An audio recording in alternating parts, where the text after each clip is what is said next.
اس کو باقی کھانے کی ہمت نہیں ہوئی، بھاگا گھر پہ، اپنے محلے میں گیا، وہاں جا کے پہلے گھر پہنچا، کانپتا کانپتا ہوا، اس نے کہا کہ میں نے آج انسانیت دیکھی ہے، آج میں نے مسلمان دیکھے ہیں، چلو نکلو تیار ہو جاؤ، اور سارے ہم کلمہ پڑھتے ہیں، مسلمان ہوتے ہیں۔ وہ بات اس کے گھر سے نکلی، محلے میں گئی، پورا محلہ آیا، سید عطا اللہ شاہ بخاری رحمہ اللہ کو ملے، انہوں نے کہا کہ حضرت آپ نے یہ جو آگ ہمارے دلوں میں لگائی ہے، ہمیں مشرف با اسلام کر کے اس آگ کو بجھا دیجئے۔ اور سب نے کلمہ پڑھ کے مسلمان ہوئے۔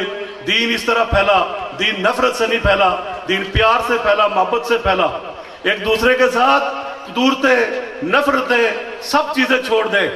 کوئی چہرے کا برا نہیں ہوتا، سب چہرے اللہ نے بنائے، 7 کروڑ اگر مسلمان ہیں، ہر مسلمان کا اپنی ایک الگ خاص مخصوص پہچان ہے، سارے انسانوں کی پہچان ہے، ہر انسان کا انگوٹھا دوسرے سے مختلف ہے پوری دنیا میں، سب مسلمان، اللہ نے اللہ کی پیدائش ہے، آپ سے جو بچہ پیدا ہوتا ہے وہ آپ سے مختلف ہوگا، اس کا انگوٹھا مختلف ہوگا، لیکن آپ اس سے اس لیے پیار کرتے ہیں کہ یہ آپ کے وطن سے نکلا ہے، آپ کا بچہ ہے۔ لیکن آپ یہ دیکھیں کہ جو باقی بچے ہیں، یہ بچے بھی ہمارے بچے ہیں، ہمارے بھائی سے کے بچے ہیں، ہمارا خون ہے، اولاد آدم ہے۔ میں نے یہاں پر آدم سے انسانیت بنتے ہوئے دیکھا یہاں پہ لوگوں کو۔ اس ادارے کے پرنسپل صاحب مبارکباد کے مستحق ہیں، کدھر ہے آپ؟ تو اس لیے یہاں جب آپ آدم سے انسان بنیں گے تو انسان سے اچھے مسلمان بنیں گے، جب انسان سے اچھے مسلمان بنیں گے آپ ناقابل شکست ہیں، آپ کو کوئی دنیا میں شکست نہیں دے سکتا۔